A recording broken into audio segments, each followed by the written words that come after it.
السلام علیکم ورحمۃ اللہ وبرکاتہ۔ قارون کے تکبر نے چھین لیا اس کا خزانہ۔ دوستو، آج ہم جاننے والے ہیں قارون کا خزانہ اور اس کا انجام۔ دنیا کے کسی بھی خزانے کا ذکر قارون کے بغیر ادھوری ہے۔ بہت سے قصے، کہانیاں اور روایت قارون اور اس کے خزانے کے مشہور ہیں، لیکن آج ہم آپ کو قرآن شریف اور کچھ حوالوں سے قارون اور اس کے خزانے کا واقعہ بتائیں گے، جس سے پڑھ کر آپ کو ایک بہترین نصیحت ملے گی۔ آپ سے گزارش ہے اسے پورا ضرور دیکھیں۔ دوستو، قارون وہی شخص ہے جس کا ذکر قرآن مجید میں سبق حاصل کرنے کے لیے کیا گیا ہے۔ قارون حضرت موسیٰ علیہ السلام کے چچا بصر کا بیٹا تھا۔ وہ بچپن سے ہی بہت حسین اور خوبصورت تھا، اسی وجہ سے بنی اسرائیل کے لوگ اسے منور کہہ کر پکارتے تھے، یعنی خوبصورت۔ جب قارون جوان ہوا تو بہت نیک لوگوں میں وہ شمار کیا جانے لگا، یہاں تک کہ وہ توریت کا بہت بڑا عالم بن گیا۔ قارون اپنا زیادہ سمے حضرت موسیٰ علیہ السلام کی خدمت میں گزارا کرتا تھا، اسی وجہ سے وہ توریت کا بہت بڑا عالم بن گیا اور وہ بہت اچھی آواز کا مالک تھا۔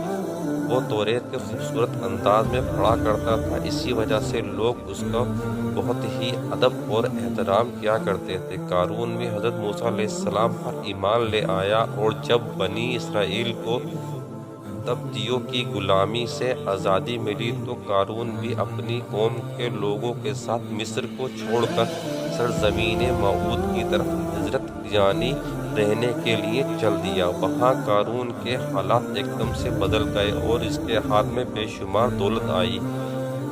دیکھتے ہی دیکھتے وہ اپنی قوم کا سب سے امیر شخص بن گیا، سود کا کاروبار کرنے لگ گیا، لوگوں سے فصلیں خرید کر کئی مہینے تک اس کو چھپا کر رکھتا اور پھر مہنگے داموں میں ان فصلوں کو بیچا کرتا تھا۔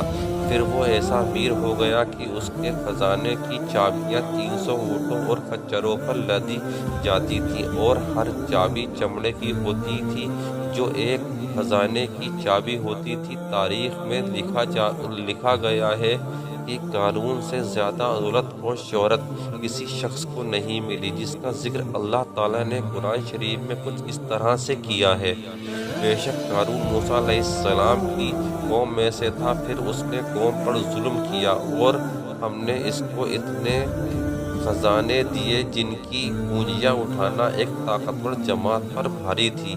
ایک اور جگہ پر اللہ تعالیٰ نے ارشاد فرمایا ہے، جب قارون سے اس کی قوم نے کہا، گھمنڈ مت کرو، بے شک اللہ تعالیٰ اترانے والوں کو پسند نہیں کرتا، اور جو دولت تجھے اللہ تعالیٰ نے دی ہے اس کے ذریعے سے اپنی آخرت کو بہتر کر اور اللہ کو راضی کر اور احسان کر جیسا اللہ تعالیٰ نے تجھ پر احسان کیا، اور زمین میں فساد مت کر، بے شک اللہ تعالیٰ فسادیوں کو پسند نہیں کرتا۔ قرآن شروع میں حضرت موسیٰ علیہ السلام کے ماننے والوں میں شامل تھا۔ ایک دن اللہ تعالیٰ نے حضرت موسیٰ علیہ السلام کو زکوٰۃ کا حکم دیا۔ حضرت موسیٰ علیہ السلام نے اللہ کے حکم کے مطابق اپنی قوم کو زکوٰۃ نکالنے کا حکم دیا، تو یہ سن کر قارون نے بھی حضرت موسیٰ علیہ السلام سے یہ وعدہ کیا کہ وہ بھی اپنے مال کا 1000واں حصہ زکوٰۃ میں دیا کرے گا۔ جب اس نے اپنی مال کا حساب لگایا تو ایک بہت بڑی رقم زکوٰۃ کی نکل رہی تھی۔ اس کے بعد اس کے دل میں لالچ پیدا ہو گئی اور وہ زکوٰۃ کے خلاف ہو گیا۔ اس نے ایک گندی چال چلی اور اس نے بنی اسرائیل میں سے ہی ایک گروہ کو جمع کیا جو اس کی حمایتی تھے۔ انہیں جمع کیا اور کہا، اے بنی اسرائیل کے لوگوں، موسیٰ علیہ السلام نے ہمیں کئی حکم دیے جس سے ہم سب نے مانا اور اس پر عمل کیے، لیکن اب موسیٰ کا ارادہ بدل گیا ہے، اب وہ تم سے تمہاری دولت چھین لینا چاہتے ہیں۔ قارون نے اپنی قوم میں سے ایک عورت کو کچھ پیسے دے کر حضرت موسیٰ علیہ السلام پر الزام لگانے کے لیے بھی کہا، تاکہ حضرت موسیٰ علیہ السلام کو برا ثابت کیا جا سکے۔ اس کے بعد اس نے اپنی قوم کے لوگوں کو جمع کیا اور حضرت موسیٰ علیہ السلام سے پوچھا کہ زنا کی کیا سزا ہے؟ حضرت موسیٰ علیہ السلام نے فرمایا، جو بھی زنا کرے، چاہے اس کی بیوی بھی ہو، تو اس شرمسار کیا جائے جہاں تک کہ وہ مر جائے۔ قارون نے کہا، حضرت موسیٰ علیہ السلام، اگر یہ کام آپ نے کیا ہو تو بھی کیا تو یہی سزا حکم ہے؟ حضرت موسیٰ علیہ السلام نے کہا، ہاں، اگر یہ کام میں نے بھی کیا ہو تو بھی یہی حکم ہے۔ قارون نے کہا،